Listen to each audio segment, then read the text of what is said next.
yang disampaikan oleh baginda Nabi terpecah. Ada yang menjadi Syiah, ada yang menjadi Jabariyah, ada yang menjadi Qadariyah, ada yang menjadi Murji'ah, ada yang menjadi Najjariyah, ada yang menjadi Kilabiyah, ada yang menjadi Musyabihah, ada juga Ahlus Sunnah wal Jamaah.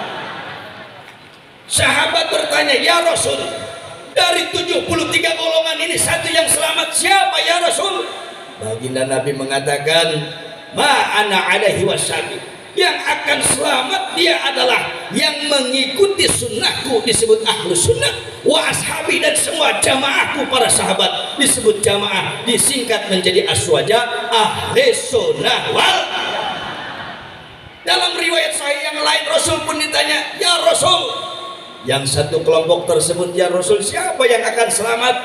Rasul menjawab, alaikum bisunnati wa sunnati khulafair rasyidin, engkau yang istiqomah tetap mengikuti sunnahku, kata baginda Nabi, dan sunnahnya sahabat yang empat, Sayyidina Abu Bakar, Sayyidina Umar, Sayyidina Uthman, dan Sayyidina Ali bin Abi Thalib.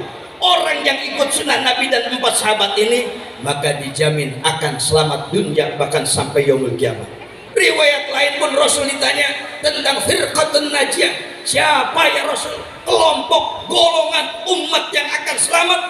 Rasul menjawab dalam riwayat sahih, sawadul a'zam, mereka adalah golongan mayoritas, panglobana, pangseurna paling akeh. Ibu bapak, saya tanya nih, umat Islam paling banyak sedunia di mana negaranya?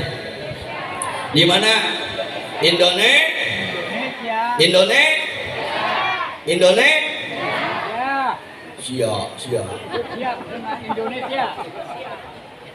Alhamdulillah, Allah takdirkan Nusantara kita ini, Indonesia, umat Islamnya terbanyak, betul? Dan survei hari ini Pak, 64% lebih. Mohon maaf, ini bukan urusan KPU, bukan.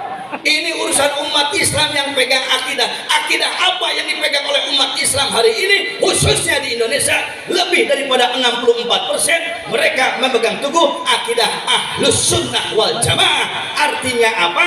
Pertama, kita sudah yakin kita ini dikatakan aswaja karena kita tidak pernah keluar daripada sunnah baginda Nabi dan sunnah para sahabatnya, betul?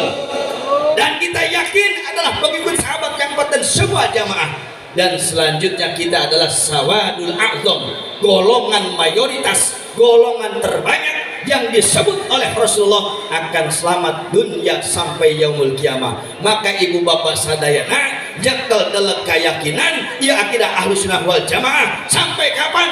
Jawaban simkuring samodarna. Halo, ibu terang modar. Terang modal. Sampai kapan kita pegang Ahlus Sunnah wal Jamaah? Jawabanana samodarna. Balikan deh. Lurang kompak. Samodarna. Non sababna urang aswaja mah geus maot oke masih di aku buktina ilah ruhi.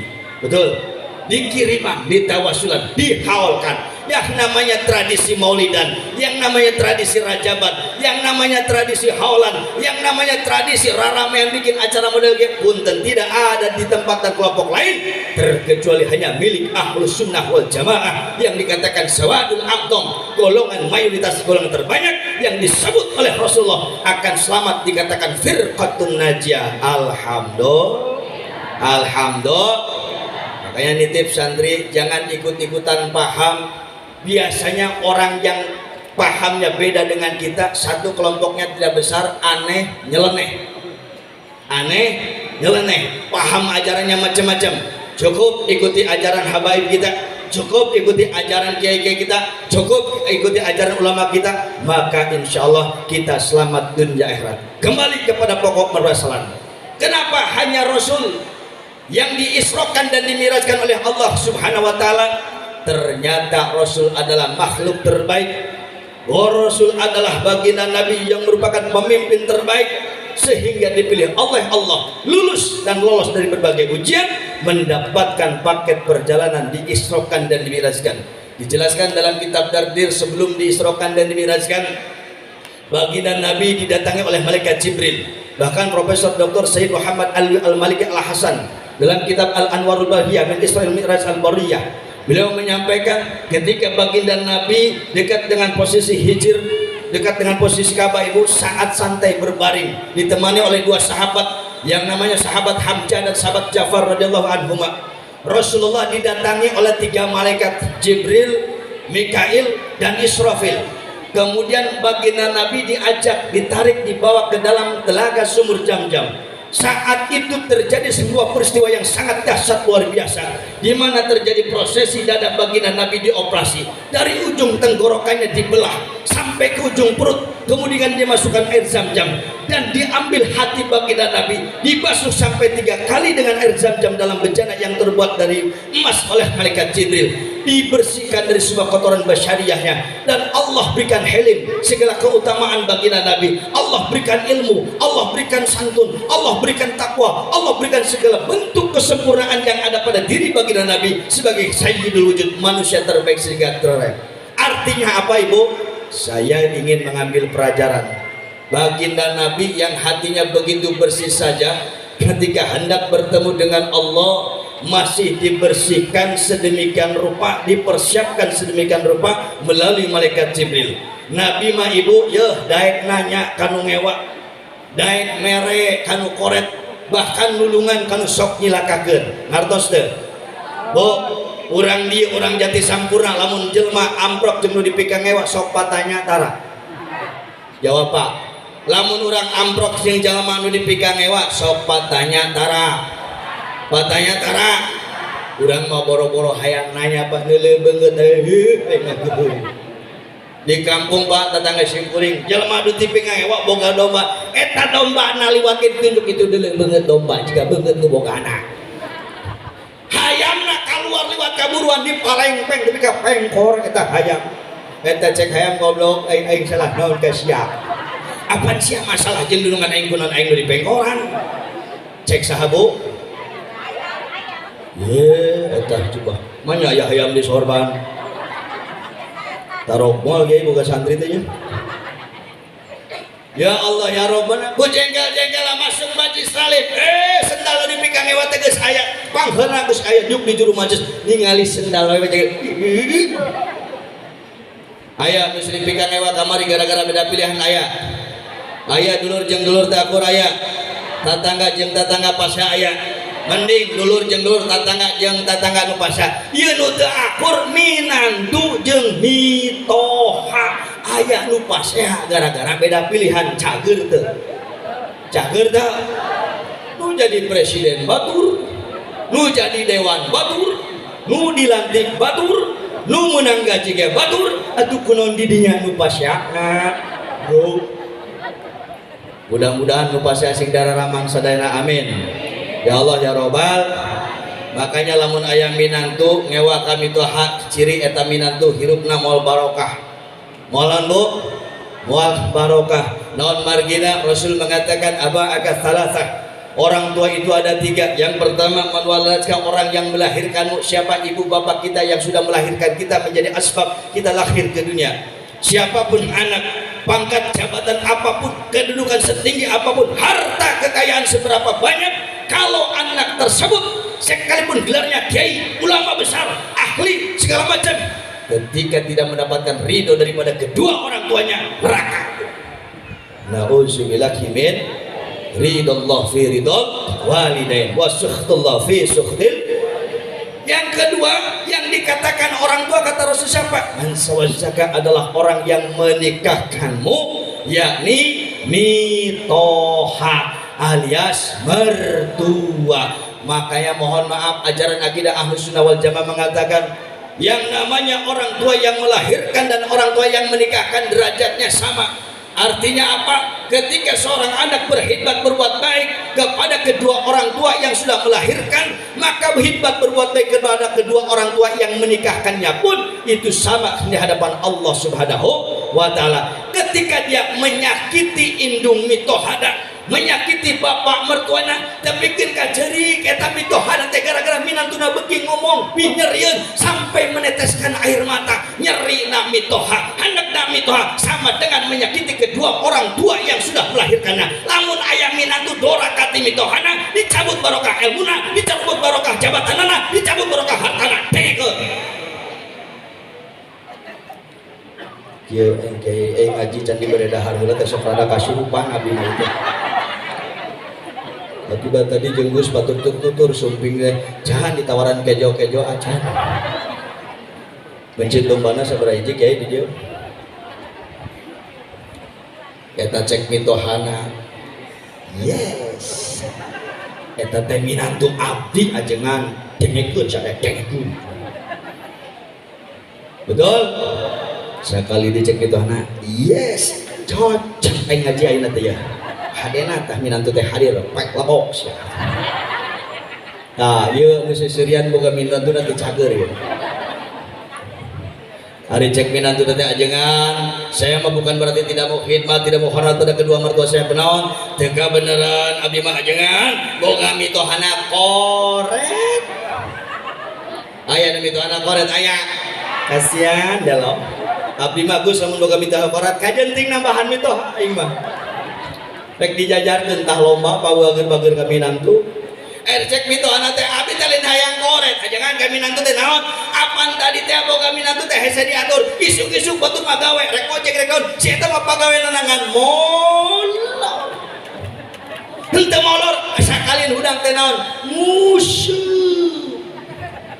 Apal musuh teh, Bu? Mancing. Dengerin nih yang tukang mancing, orang tukang mancing, tukang musuh, hirupna moal maju. Maju dikejebur. Betul.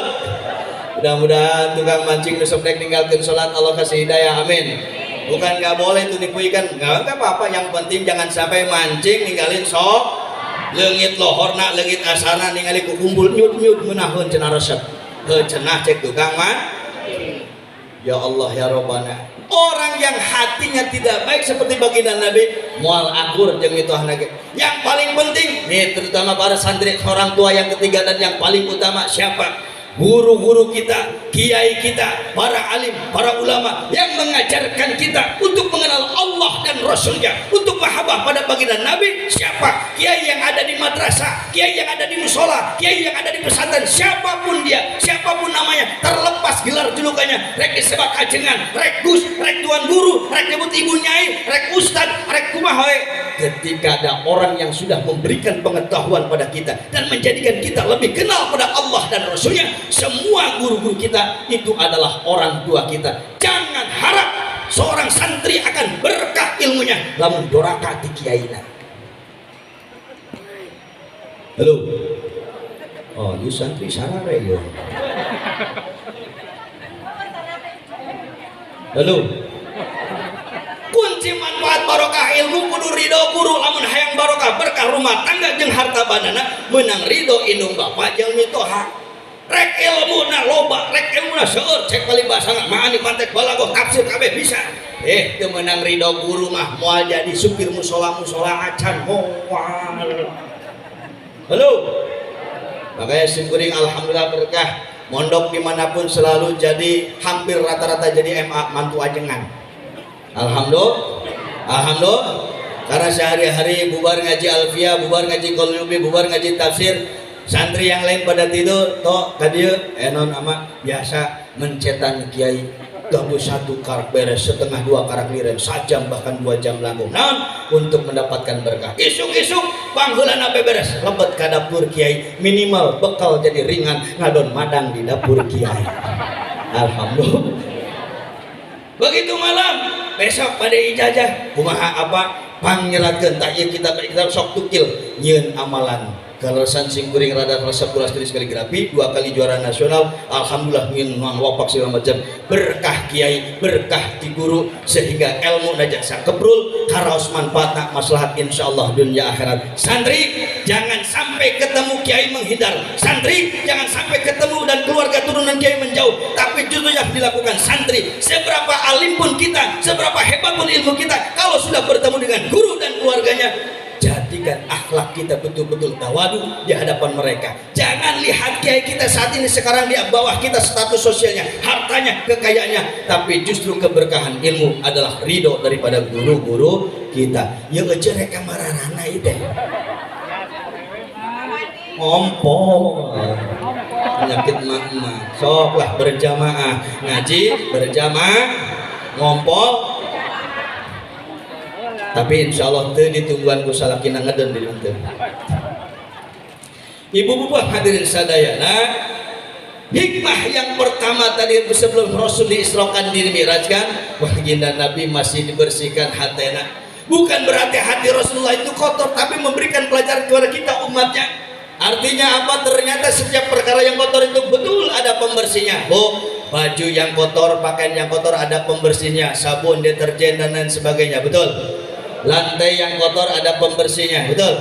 Kaca biar kinclong biar bersih ada pembersihnya, betul. Maka hati yang kotor pun itu pasti ada pembersihnya. Ala bizikrillah, dengan banyak zikir kepada Allah, insya Allah hati kita semakin bersih. Pulang daripada Rajaban, Isra Mi'raj dan Maulid hari ini, paling tidak ibu bapak 3 perkara yang dibaca. Apa? Pertama, perbanyak istighfar. Non bu? Istighfar. Ketika kita menghaulkan orang tua kita pun di sini, itu tujuannya adalah lil istighfar, memohonkan ampunan kepada Allah untuk kedua orang tua kita ataupun guru-guru kita. Karena apa? Nasib orang yang sudah meninggal bu di barzah di alam kubur itu persis seperti jalmi anu berti kelelep dina dautan anu sakitu luasna. Ibu lagi tenggelam, kelelep bu, dibere HP ditampi moal. Bapak ngerti lelepak dibere harta sabengkeut 100 juta rek diterima moal keur alep-alepan. Ibu mah dek diantaran mobil keur dilelep teh diterima moal. Tapi bapak ibu dibere ban mobil yang bisa menyelamatkan ditampi moal. Ditampi. Nah, ketika orang tua kita, nih Kiai tadi meminta pada saya sekaligus ini juga menghaulkan kakeknya, Pak Kiai Haji Abdul Majid dengan Ibu Hajah Mailani. Tujuannya apa? Dengan haul mendoakan semua orang sekampung santri yang hadir, maka sama dengan memberikan keselamatan pertolongan pada ahli kubur yang ibaratnya sedang dalam kondisi tenggelam di lelep. Ada ban, ada alat yang bisa menyelamatkan dirinya dari tenggelam tersebut. Alhamdulillah. Haul pun dikatakan adalah lil istijma, untuk mempersatukan kita kembali dengan yang dihaulkan. Sampai kiamah Pak, Ibu Bapak, tentu kita semua ingin dikumpulkan dengan orang tua kita, dengan kakek nenek kita, dengan guru-guru kita, dengan para ulama, bahkan para anbiya wal mursalin, khususnya dengan baginda Rasulullah Muhammad. Maka seorang anak yang rajin menghaulkan ibunya, seorang keluarga yang rajin menghaulkan keruhunnya, ibu bapak nenek moyangnya, dia akan dipersatukan kembali oleh Allah dengan wasilah haul dan doa-doanya kelak di akhirat bersama kedua orang tuanya. Alhamdulillah. Makanya acara ini luar biasa. Muludan iya, Rajaban iya, Nisfu Syaban pun habis tadi selesai iya, santunan iya, menghaulkan pun sama. Ini kebayang 5 acara kalau dibikin masing-masing. Wah repot. Mondang kiai salima-lima usina amplop 1000 eta. Makanya saya bilang nih Kiai Sukron pinter, acara 5 disatuin. Ini namanya acara The Rik of the Gemi alias irit biaya. Alhamdulillah, pinter bikin acara maulid iya, Isra Mi'raj iya, menghaul pun sekaligus tambah juga santunan. Maka insya Allah dengan doa yang disampaikan dibarengi dengan sedekah jariah kita. Ibu niatkan tadi sedekah ya, jangan lupa diniatkan. Saya sedekah tadi pengen berangkat ke Mekah, saya sedekah pengen menjadi wasilah orang tua saya sedang sakit disembuhkan oleh Allah. Karena Rasul menyampaikan ilajul mardho bis sedekah, obati orang sakit itu dengan banyak sedekah. Saya mah pengen, saya belum punya rumah, hidup jadi kontraktor terus, niatkan sedekah tadi. Biar Allah mengganti kita ke depan punya rumah tinggal yang layak untuk orang tua kita, insya Allah. Saya banyak jamaah yang ketika saya ngaji, ketika adanya lelang jariah atau sedekah, saya sampaikan, silakan ibu bapak niat yang masing-masing untuk sedekah hari ini adalah sedekah terbaik, sedekah yang tidak pernah dilakukan di lain hari. Ketika dilakukan banyak yang dijabah. Kemarin ada yang undang jamaah, Kiai saya pengen syukuran apa Neng? Pengen syukuran rumah. Alhamdulillah berkah pengajian maulid tahun lalu, Kiai bilang agar sedekah dan niatkan, saya punya anak sudah 2 mau 3 belum punya rumah, tapi berkah pengajian setahun yang lalu saya belum punya rumah, hari ini Kiai 1 miliar kurang lebih saya bisa membangun rumah atas izin Allah. Alhamdulillah. Mudah-mudahan yang belum punya rumah tinggal berkah pengajian Allah berikan rumah yang maslahat manfaat barokah. Amin ya Allah ya Rabbal alamin. Ibu bapak hadirin sekalian, yang kedua selain membaca istighfar, perbanyak baca sholawat. Baca apa Bu? Sholawatnya silakan, mau sholawat yang panjang yang pendek silakan. Kemudian yang terakhir, perbanyak zikir. Afdhulu dzikri fa'lam annahu la ilaha.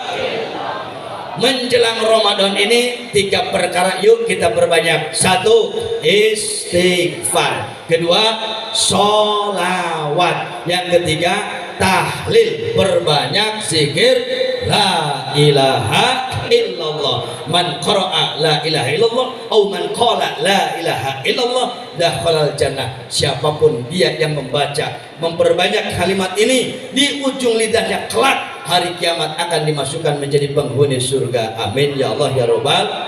Tapi sering sekali Pak ini kalimat disalahgunakan.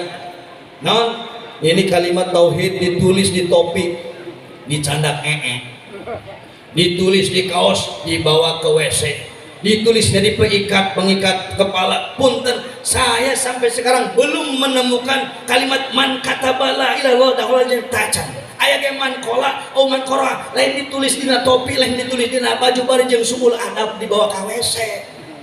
Aya nu kitu aya. Mudah-mudahan Allah ampuni. Walaupun tujuannya syiar, kadang orang awam tidak paham bagaimana menyifat kalimat tauhid, kalimat yang paling berharga. Dengannya hidup kita la ilaha illallah, dengannya kita pun mati pun pengen membawa kalimat la ilaha illallah.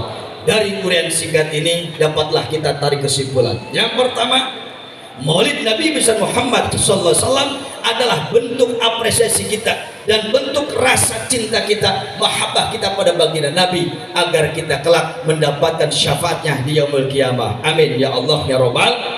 Yang kedua, peringatan Isra Mi'raj baginda Nabi adalah menjelaskan bagaimana posisi Rasulullah sebagai makhluk terbaik, Nabi dan Rasul terbaik, mendapatkan Isra Mi'raj sebagai mukjizat terbesar kedua bagi baginda Nabi setelah mukjizat yang pertama dan utama, yakni Al-Qur'anul Karim. 3. Kenapa Rasul diisrokan dan dimirajkan? Karena Rasul adalah hamba Allah terbaik yang lulus dan lolos dari berbagai ujian, memiliki hati yang bersih. Akan tetapi bersihnya hati Rasul masih dipersiapkan oleh Allah melalui malaikat Jibril, tetap dibasuh ketika hendak bertemu dengan Allah Subhanahu wa taala. Maka hikmah bagi kita mulai hari ini, saat ini, yuk urang paheula-heula pa bersih-bersih hati, pa herang-herang manah, ulah sampai penyakit hati yang namanya ujub, riya, takabur, sumpah, iri, dengki, hasud ada dalam diri kita. Karena setitik kecil pun rasa takabur ada di hati kita, haram orang tersebut untuk bisa menjadi ahli surga. Na'udzubillahi min dzalik.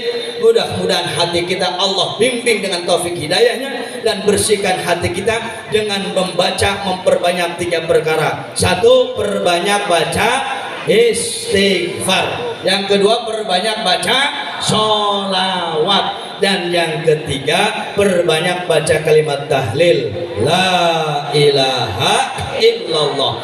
Maka insya Allah dengan amalan yang terus diajarkan oleh para alim ulama ahlus sunnah wal jamaah, kita akan terus memegang teguh keyakinan kita, iman dan Islam kita akan semakin kuat dan semakin mantap. Kita bisa istiqomah ibadah sampai Allah memberikan mati kita menjemput husnul khatimah. Dan kita pun berdoa semoga keturunan kita, anak-anak kita yang mondok, yang ngaji di sini dan dimanapun, Allah jadikan anak-anak yang soleh dan soleha. Amin ya Allah ya Rabbal alamin. Jangan dulu bubar sebelum doa. Ibu bapak sadayana, demikian yang bisa saya sampaikan. Mohon maaf atas segala kekurangan dan terima kasih atas segala perhatian. Saninten buah saninten diajar di parapatan, hapunten abdi hapunten bilih